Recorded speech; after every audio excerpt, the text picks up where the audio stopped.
Hello बच्चों, कैसे हो? आपका स्वागत है त्रिपाण स्टडी सेंटर में। आज जो आपके समक्ष टॉपिक प्रस्तुत हुआ है कई मानने में काफ़ी महत्वपूर्ण है हर एक एग्जाम व्यू से।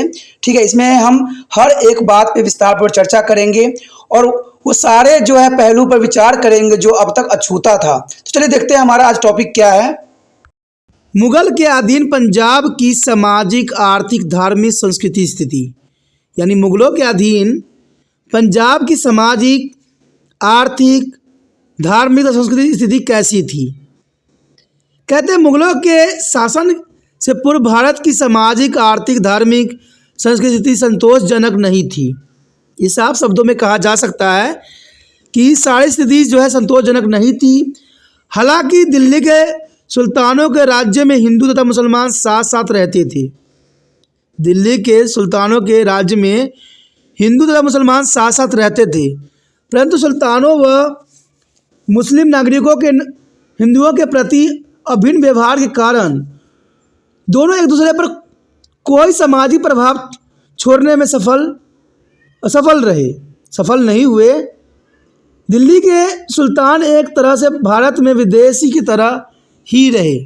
देखा जाए दिल्ली के सुल्तान एक तरह से भारत में विदेशियों की तरह ही रहे और मुगल के शासनकाल में हिंदू और मुसलमानों के संबंधों में काफ़ी बदलाव आया। मुगल शासकों विशेषकर अकबर ने अपने मैत्री भाव और भाईचारे तथा एकता का संचार किया। उन्होंने हिंदुओं और धार्मिक स्वतंत्रता, बराबरी का दर्जा, सब प्रकार की सुविधाएं और अधिकार प्रदान कर उनका दिल जीत लिया। इस प्रकार पूरे साम्राज्य में मधुर व व्यवस्थित वातावरण होने से जीवन के हर क्षेत्र में संपूर्ण विकास हुआ। यानी देखा जाए तो पूरे इतिहास में अकबर का ही शासनकाल काफ़ी महत्वपूर्ण था। भाईचारे पूर्ण था, मैत्री पूर्ण थे और मधुर संबंध थे हर क्षेत्र में, चाहे हिंदू हो चाहे मुस्लिम हो।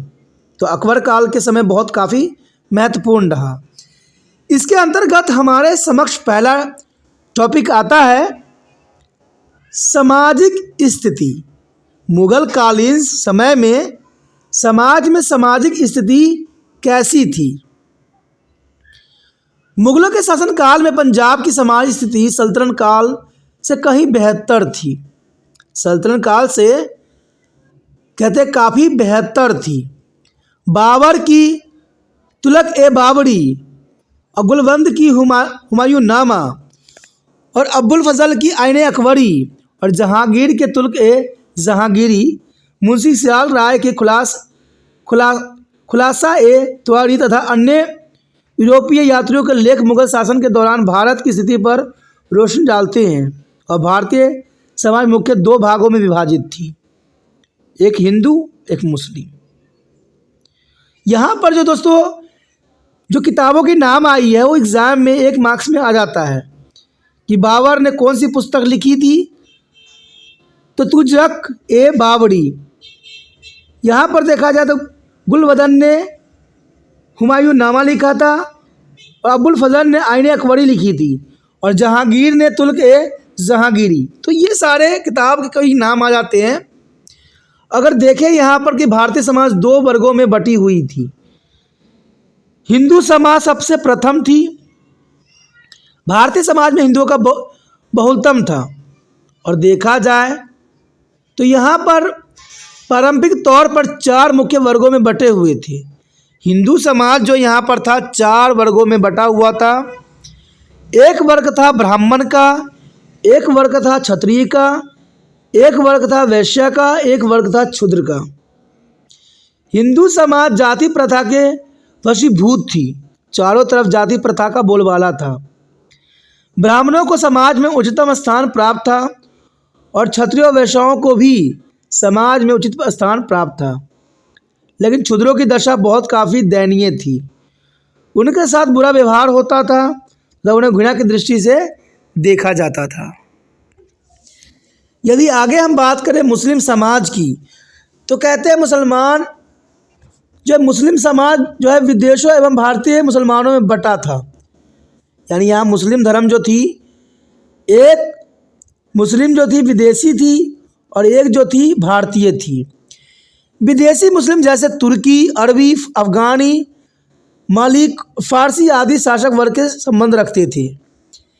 इन्हें भारत में महत्वपूर्ण तथा सम्मानीय स्थान प्राप्त था और वह ऊंचे एवं प्रभावशाली पदों पर विराजमान थे। लेकिन भारतीय मुसलमानों को इसके बराबर स्तर पर अधिकार प्राप्त नहीं थे।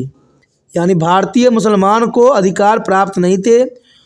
और देखा जाए तो मुस्लिम निम्न वर्गों में बटे हुए थे। ये काफ़ी महत्वपूर्ण है। मुस्लिम में प्रथम वर्ग जो था उच्च वर्ग का था। इनमें राजा, राजकुमार व कुलीन वर्ग से संबंधित लोग सम्मिलित थे। मुगल भारत में समानतावाद के ढांचे की तस्वीर देखने को मिलती है।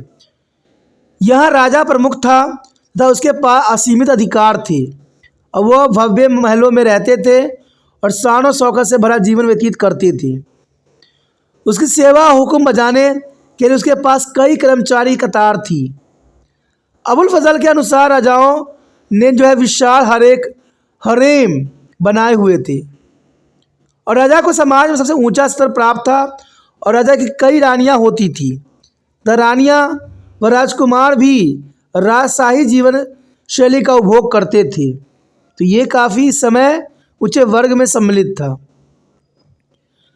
कुलीन वर्ग में वो लोग आते थे जो दूसरे देशों जैसे केंद्रीय एशिया, फारस से आए लोगों के उत्तराधिकारी होते थे।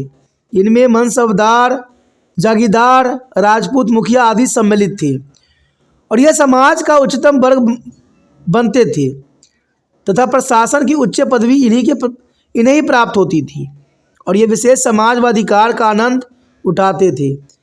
अधिक धन होने के कारण वह अयास व ऐशो आराम भरा जीवन व्यतीत करते थे तथा शराब, जुए, औरतों पर खूब धन लुटाते थे। राजाओं की जीवन शैली का अनुसरण करते हुए वो बड़े ही महलों में रहते थे तथा दरबारी षड्यंत्रों से व्यस्त रहते थे। इनका अपनी पैतृक विरासत में कोई अधिकार नहीं था और इनकी मृत्यु के पश्चात इनको की ओर से एकत्र धन सरकारी खजाने में जाता था। इसलिए इन्हें पूंजी जमा करने में कोई रुचि नहीं थी क्योंकि उनको विश्वास था कि मरने के पश्चात ये सारा धन जो है सरकारी खजाने में चले जाएंगे। इसलिए पूंजी को जमा करने में इनको कोई रुचि नहीं थी। वो अपने अधिकारों को कायम रखने के लिए राजा को प्रसन्न करने की कोशिश में लगे रहते थे, जिससे राजा की निरंकुशता की सहायता मिली। इससे पैतृक कुलीनता पर रोक लगी, लेकिन कुलीन वर्गों की फजूली खर्चों के बढ़ावा भी मिला, जिससे राज्य की अधिकार स्थिति हानिकारक हो गई। तो ये काफ़ी महत्वपूर्ण है। उसके पश्चात हमारे समक्ष आता है मध्य वर्ग। मध्य वर्ग की बात करें तो इस वर्ग में कारीगर, सौदागर, व्यापारी आदि सम्मिलित थे और ये कस्बों में रहते थे तथा शालीन जीवन शैली का उपयोग करते थे। देखा जाए तो प्रांतिक राज्यपालों द्वारा अपनी दौलत छीन जाने के भय से वो इसे छुपा कर रखा करते थे। मध्य वर्ग के लोग जो होते थे अपनी दौलत छीन जाने के कारण उनको छुपाने की कोशिश सदैव करते रहते थे।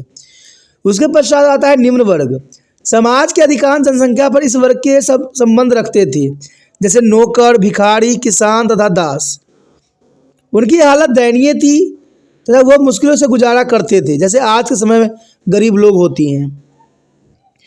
अगर हम उस समय की बात करें समाज स्थिति के अंतर्गत भोजन, पोशाक और आभूषण की, तो कहते हैं मुगल काल में पोशाक और एवं खान पान में बहुत परिवर्तन आया। चावल, दालें, गेहूँ, रोटी, घी, सब्जियां तथा दूध भोजन का मुख्य अंश थे। मुस्लिम अधिकतर मांसाहारी होते थे तथा वो भेड़, बकरी, मछली तथा अन्य पशुओं के मांस का सेवन किया करते थे, लेकिन अपने धार्मिक आदेशों के तहत वो सूअर का मांस नहीं खाते थे। कुछ लोग अफीम के आदी भी थे और वो नशे के लिए शराब और तंबाकू का प्रयोग भी करते थे। लोग मेवे के शौकीन थे तथा उन्हें काबुल और कश्मीर से लाया जाता था। अबुल फजा के अनुसार बर्फ़ का प्रयोग भी साल भर होता था। गरीब लोग साधारणतः जो है सरल भोजन जैसे खिचड़ी, चपाती, दाल आदि ही जो है खाते थे। हिंदू व मुस्लिम दोनों वर्गों के कुलीन वर्ग लंबा कोट, कमीज व तंग पातलूने पहनते थे। अपने गले के चारों ओर एक महंगा वस्त्र लपेटते थे। आम मुसलमान लोग जो है कुर्ता पैजामा तथा हिंदू धोती, कुर्ती, पगड़ी व शाल पहनते थे। औरतों को महंगे व चमकीले वस्त्र पहनने का शौक था। हिंदू औरतें धोती व अंगिल पहनती थी और मुस्लिम औरतें घाघरा पहनती थी। केवल अमीर लोग ही जूते या चप्पल खरीद पाते थे उस समय। आदमी में औरत दोनों को ही आभूषण का उस समय बहुत ही शौक था और ये चांदी, सोने व हीरे जनित आभूषण धारण करते थे, जैसे बालियां, अंगूठी, गले के हार, कमरबंद आदि। हर वर्ग में लोग अपने सामर्थ्य के अनुसार जो है जेवर पहनते थे। इवन देखे पारिवारिक जीवन तो कहते हैं मुगल शासन में पंजाब में बाकी प्रांतों की तरह संयुक्त परिवार प्रणाली प्रचलित थी और घर का सबसे बड़ा सदस्य परिवार का मुखिया होता था, जो परिवार की देखभाल करता था और अन्य सदस्य उसकी इज्जत करते थे। वह उसके आदेश अनुसार कार्य भी करते थे, जो कि काफ़ी महत्वपूर्ण था। इवन देखें तो काफ़ी महत्वपूर्ण है निवास स्थल। देखा जाए तो निवास स्थल कहते हैं कुलीन वर्ग के लोग तथा उच्च पदों पर नियुक्त कर्मचारी भव्य और सुंदर घरों में रहते थे। उनके घर पत्थरों से निर्मित होते थे और दीवारें सुंदर चित्रों से सुसज्जित होती थी। मध्य वर्ग के लोग सामान्य घरों में रहते थे जो ईंट और लकड़ी से बने होते थे। गाँव में लोग मिट्टी, भूसे, लकड़ी, कच्चे ईंटों से बने घरों में रहते थे और इन घरों में हवा और रोशनी की योग्य व्यवस्था नहीं थी।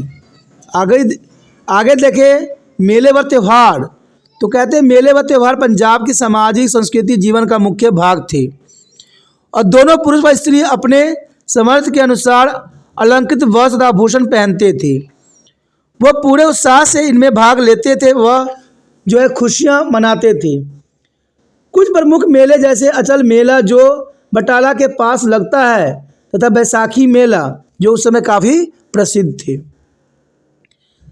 सबसे मुख्य हिंदू त्यौहार बसंत पंचमी, दिवाली, जन्माष्टमी, दशहरा और शिवरात्रि, होली और लोहड़ी और रक्षाबंधन काफ़ी प्रमुख थे।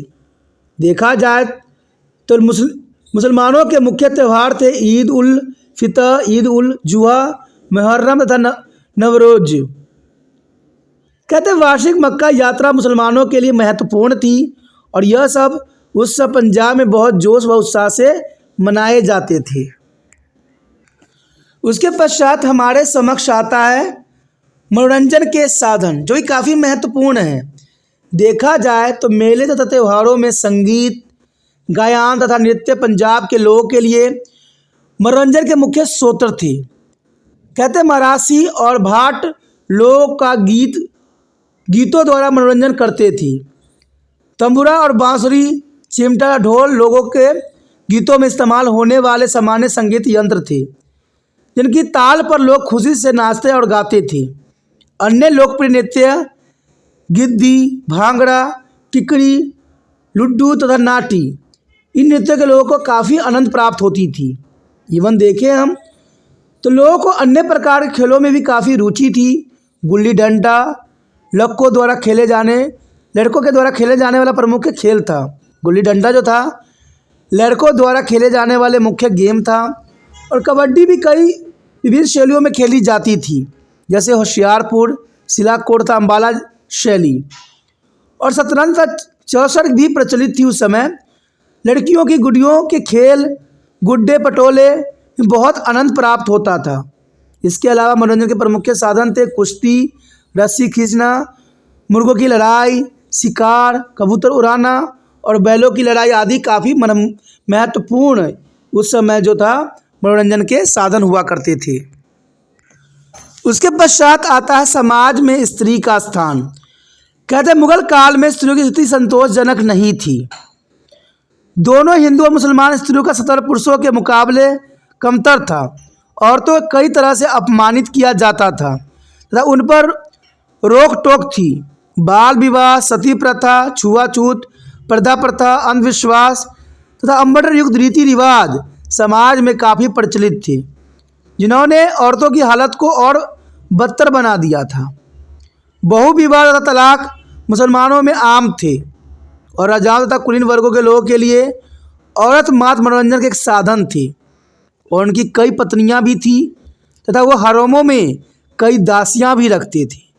तो यहाँ पर देखा जाए तो समाज में स्त्रियों का स्थान बहुत ही दयनीय थी। इवन कि देखें हम तो हिंदुओं तथा मुसलमानों के बीच मैत्रीपूर्ण संबंध। कहते मुगल विशेषकर अकबर ने हिंदू और मुसलमानों के बीच एकता का भाव को बढ़ावा दिया। उनके बीच मैत्रीपूर्ण संबंध स्थापित कर पंजाब में मधुर और शांतिमय वातावरण पैदा हुआ और इन दोनों समुदाय के बीच युद्ध भावना खत्म हुई तथा वे एक दूसरे के करीब आए। लेकिन उसके बाद अकबर के बाद जो स्थिति बिगड़ी उसका कहना भी संभव नहीं है। यानी देखा जाए तो अकबर के बाद बहुत ही दयनीय स्थिति में कहते हिंदू और मुसलमान के जो है मित्रतापूर्ण संबंध आ गए। तो ये काफ़ी महत्वपूर्ण यहाँ बात बताई गई है। ठीक है, इसी के साथ दोस्तों हमारा टॉपिक ख़त्म हो जाता है जो कि काफ़ी महत्वपूर्ण है। अगर आपको समझ में आया, अच्छा लगा, मन से अगर आप तिरपान सेंटर की मदद करने की इच्छा रखते हो, थोड़ा भी विचार है तो जितना हो सके इस वीडियो को शेयर करने की भावना आपके मन से जाना नहीं चाहिए, क्योंकि जितना शेयर कीजिएगा ये वीडियो उतना उन बच्चों तक पहुँचेगा और उनको फ़ायदा होगा। लेकिन एक बात तिरपान सेंटर हमेशा कहता है कि कभी भी वीडियो देखिए पूरा देखिए, स्किप करके वीडियो को ना देखिए, आगे बढ़ा के वीडियो देखिएगा तो शायद समझ नहीं आए। कहते हैं जब फिल्म भी हम लोग देखते हैं अगर आगे बढ़ा के देखते हैं तो हमें समझ नहीं आती है कि पीछे हुआ क्या था जो यहाँ पर हुआ एक। तो इसलिए कभी भी ना देखिए तो अगर आपको लंबा दिखता है तो इसको स्टेप बाय स्टेप देख लीजिए, कोई प्रॉब्लम नहीं है। क्योंकि तिरपान सेंटर कई यहाँ पर प्रावधान किया हुआ है। यहाँ पर छोटा भी आपको मिल जाता है, बड़ा भी मिलता है, छोटे वीडियो भी होते हैं तो एक पूरा पाठ भी होता है। तो इसमें जो आपके लिए सुविधाजनक बनता है वो कीजिए, लेकिन कभी भी वीडियो जो है बढ़ा के आगे बढ़ के ना देखिए, स्किप करके मत देखिए। इसलिए क्योंकि अधूरा जानकारी रह जाता है, पीछे की कई बातें छूट जाती है तो ये अधूरा सा लगता है आपको। अगर नहीं देखना है तो मत देखिए, लेकिन अधूरा जानकारी मत रखिए, क्योंकि दोस्तों अधूरा जानकारी खतरनाक होती है, अधूरा बातें बहुत बेकार होती है। ठीक है, इसलिए जितना हो सके पूरा देखिए। और दूसरी बात ये रहता है कि जितना हो सके शेयर करने की भावना मन में बरकरार रखना चाहिए। और शेयर करने के लिए कुछ नहीं करना है, यूट्यूब से लिंक को कॉपी करना है और वर्चुअल एड्रेस पर लगा देना है।